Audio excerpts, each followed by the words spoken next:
What is going on, guys? Politics Gaming here, and today we are going to be doing episode 15 of the United States. Basically, last time we increased our oil production, we increased our gas production, and for a little bit in the beginning of this episode, we are going to basically do the same thing.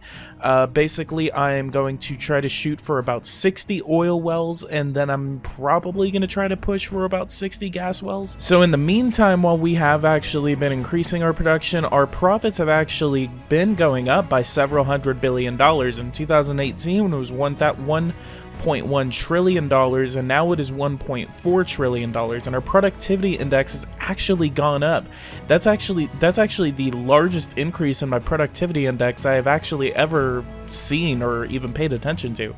I mean, it was 1.04 in the beginning of the game, and then now it is 1.2, so we could probably actually I don't know how much this works. Maybe we can even shoot for 1.5 in the productivity index if we actually build enough of these wells. Going down, we are actually making a little bit more in tax revenue on this sector, except our employment as per our population has actually been going down. 2.9 million people working in the industry back in 2018. Now in 2021, we only have 2.4 million working in the industry.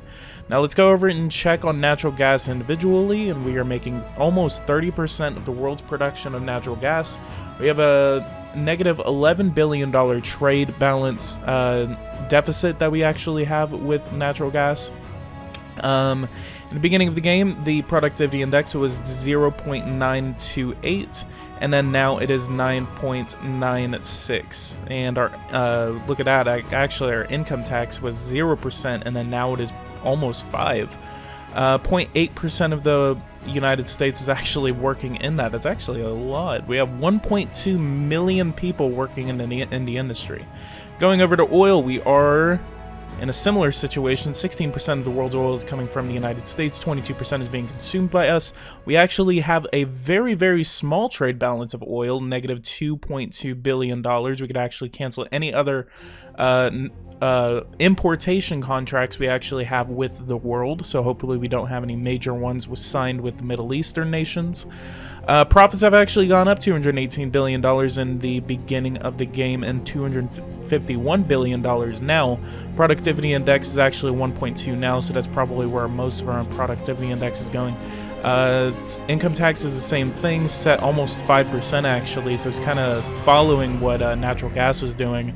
Employment was 0 in the beginning of the game, and now it is 0.47 in the current time. It is employing nearly 1 million workers as a part of their so employing 1 million, almost 1 million workers in the beginning of the game. The price for this was actually $936. It is now $732, and the price in total is actually $732. Again, $936. So I guess it's just following what the purchase price is for the actual price. I need to check my transportation thing real quick just to see what the price of gas is actually. See if it's going up or down. It actually was $1,368 per tow in the beginning of the game. It is now $1,413. So that is kinda okay, but it's also not, because gas prices are not remaining low. Which, if anyone could actually calculate that, I'll probably pin your comment below. So we have Minister for Transport's mysterious disappearance spreads fear in the Russian government. Maybe that was one of our moles, actually. I think probably that's the why it is saying that. But in any case, let's go ahead and get started on some of our construction.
Alright, let's go ahead and invest in a couple of things here. Let's actually go over to our industry and let's see what kind of things we need to actually start looking into importing or investing into. Let's go ahead and look at naval construction actually. Let's go ahead and see what it needs. It needs electricity, steel, wood, electrical components, and electrical materials. So that will actually be pretty good, and we actually already have those industries. So let's go ahead and invest $1.5 billion into naval construction. See what happens. 1.4% of the world's production is now going to be going to us. The United States used to be renowned for its ship making, and then that industry seems to have collapsed. So unfortunately, or fortunately for our part, we are going to reignite that industry since we are actually able to, and we actually have the funds to actually be able to. Nickel will not be able to be retrieved in the United States as it is a raw material, and in this game you are not able to retrieve raw materials if you do not have a production of it at the beginning of the game. It will tell you that you have no production, and even if you try to subsidize that production, it will not do anything because you do not have any sort of deposits of that raw material inside of your country. And I will actually be able to go over that whenever I do the next economic tutorial after the 2020 edition comes out. I will actually be going over some of the raw materials and telling you about why you cannot produce anything like that. Nuclear submarines, let's go ahead and give that one a $500 million grant, and 2.4% of the world's production is now under our control.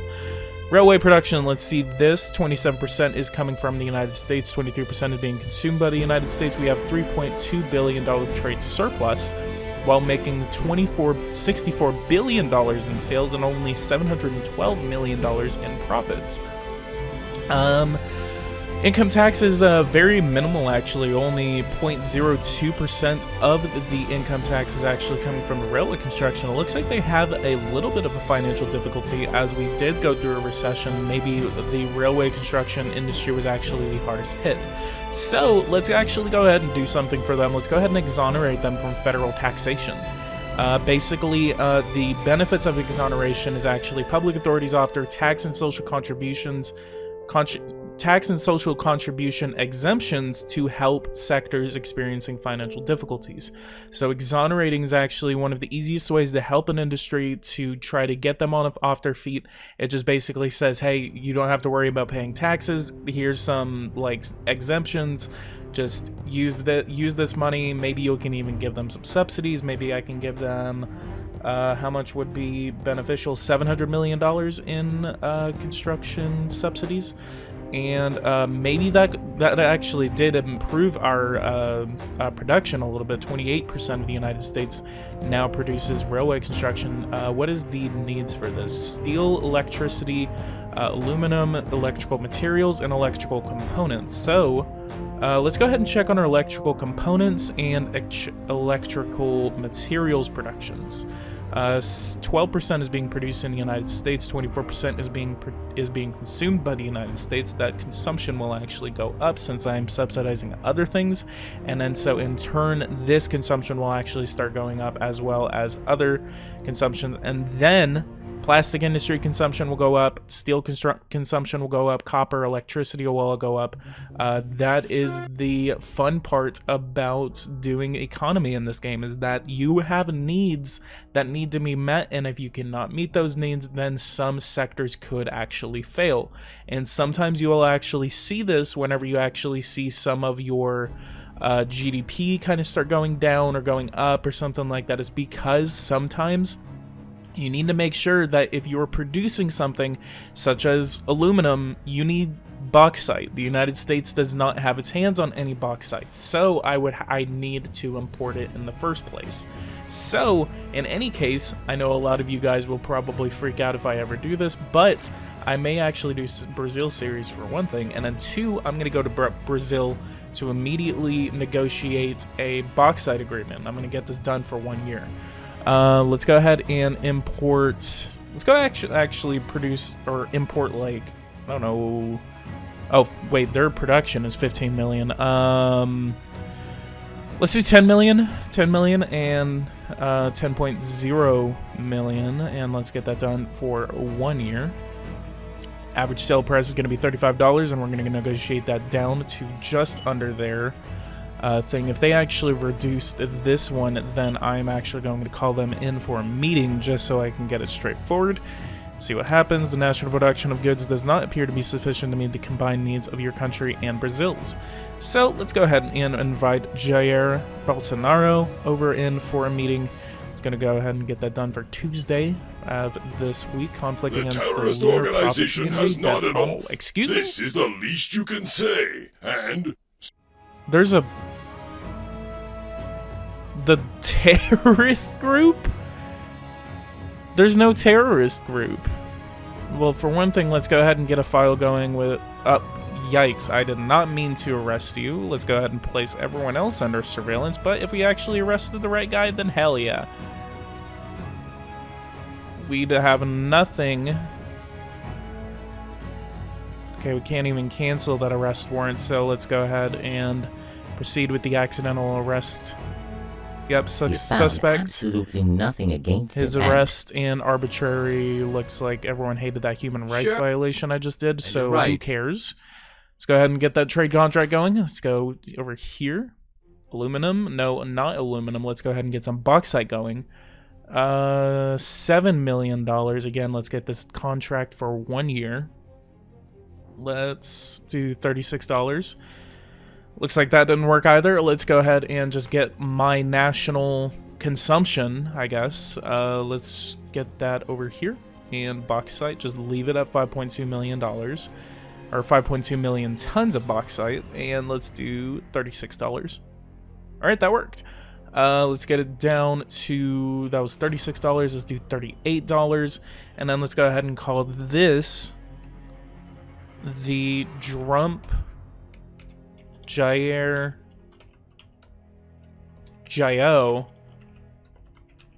agreement. Drump Jaio agreement. And it's going to be done for 1 year.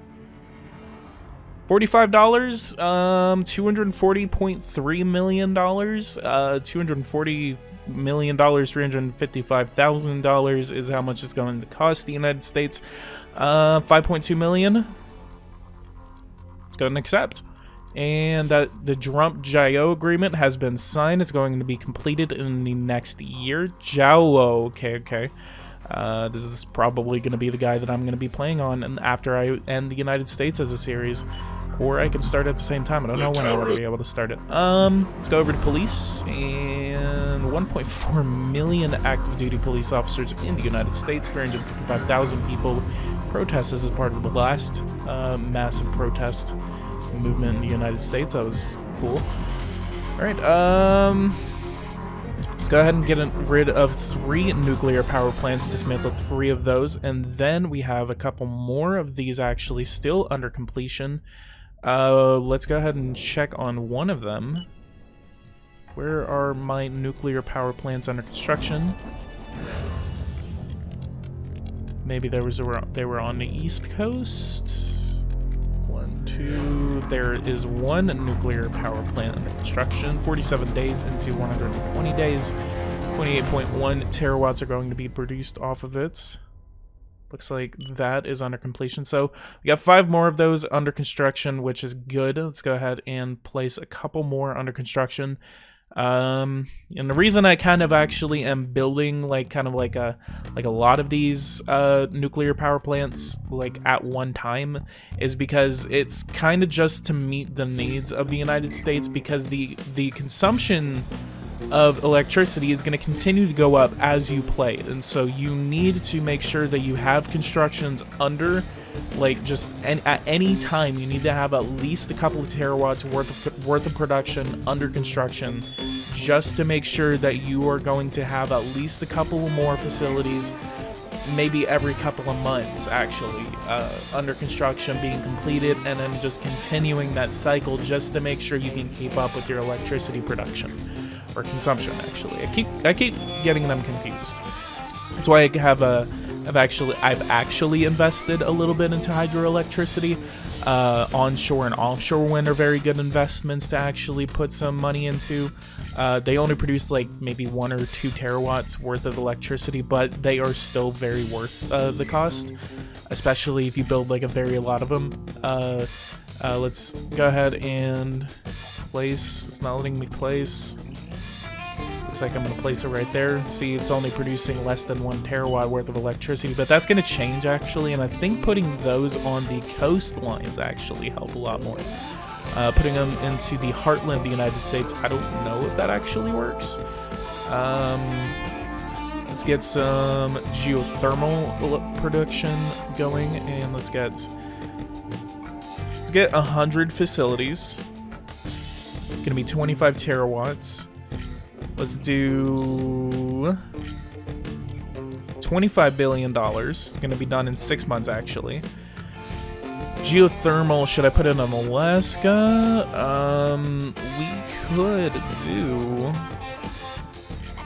We could do Washington, Oregon, California. Let's do California actually. California. There you are. Let's go ahead and get those geothermal facilities done in the state of California. And as for the production of electricity in the state of Hawaii, there's Pearl Harbor. Let's go ahead and manage this region. Energy production. Let's do a solar plant actually.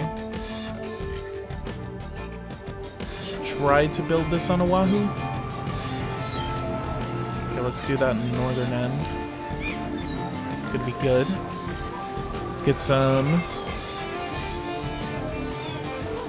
Definitely get some geothermal facilities. Let's do 20 of those. It's going to be 12 months. They're going to be done in 12 months. Actually, let's do 10. $1 billion, $5 billion over the next 5 years. And then let's do 5,000. It's going to be $4 billion. Just a lot of money into the one state of Hawaii. Let's do offshore, actually. Offshore is actually very, very, very good. So maybe for the state of Hawaii, it would actually make sense. All right, we got 3 facilities actually, or 4 facilities under construction in the state of Hawaii. We have 1 solar power plant that's actually going to produce 2.5 terawatts worth of power. And then we have 3 offshore wind facilities that are actually going to produce about 3 terawatts of electricity for the state of Hawaii each actually. So 3, 6, 9 terawatts right there, and then 11, 12 terawatts. So 12 terawatts all for the state of Hawaii. Looks like that's probably going to meet their needs for at least a couple of years, maybe even 10 years, maybe, I don't know, depending on what their actual thing is. I actually saw a comment in the last video actually asking me why I don't build train facilities between large and small cities. So I guess since that is the request, I'm going to do it. So let's go ahead and build a high-speed railway between Sioux Falls and Minneapolis, Minnesota. This is actually going to connect South Dakota to Minnesota, so that will actually be a very, very good facility for us. Let's go ahead and put $15 billion, $70 billion over the next 5 years. Let's go ahead and see the public reaction to that scenario. It will benefit from this new infrastructure. And what I could actually do, let's go ahead and do this. High-speed rail, let's go Minneapolis. Can we connect you to Des Moines or Omaha? Do we do, so Minneapolis to, because I could actually, wait, hang on. Let's do Minneapolis to Chicago, actually. And then Chicago is going to connect down to Springfield, then St. Louis, then all the way to maybe Tulsa, then Oklahoma City, then Dallas, actually.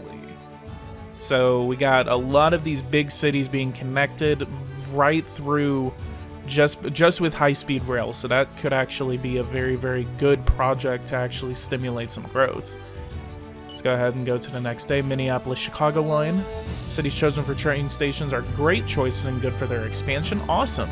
See, this is going to pay off very well. So we actually have a direct connection from Sioux Falls to Minneapolis. then all the way to Chicago, then Chicago. Let's go ahead and get this one connection done.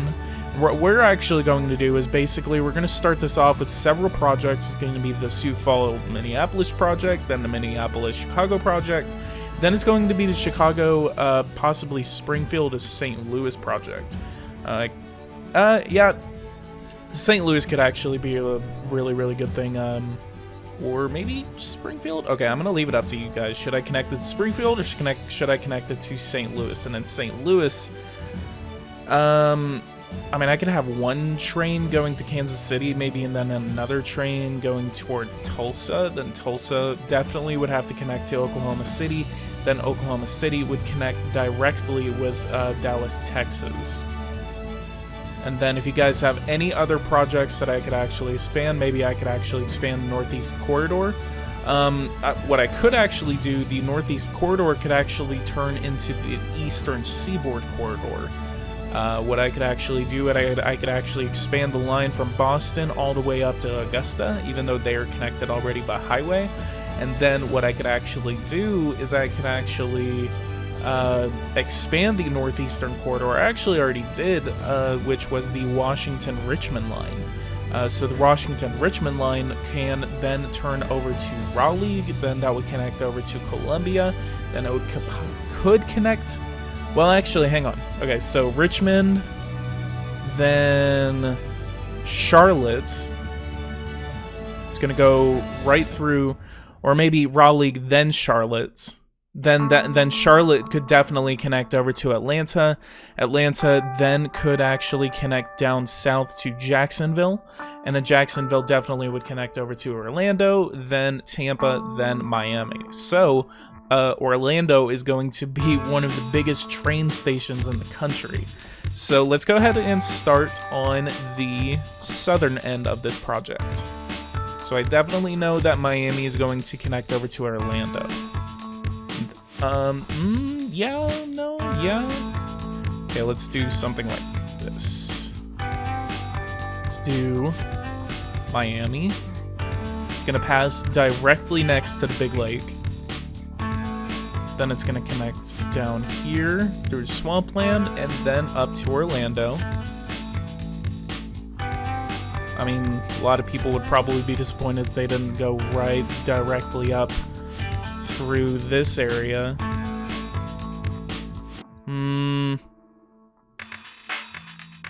Let's try this.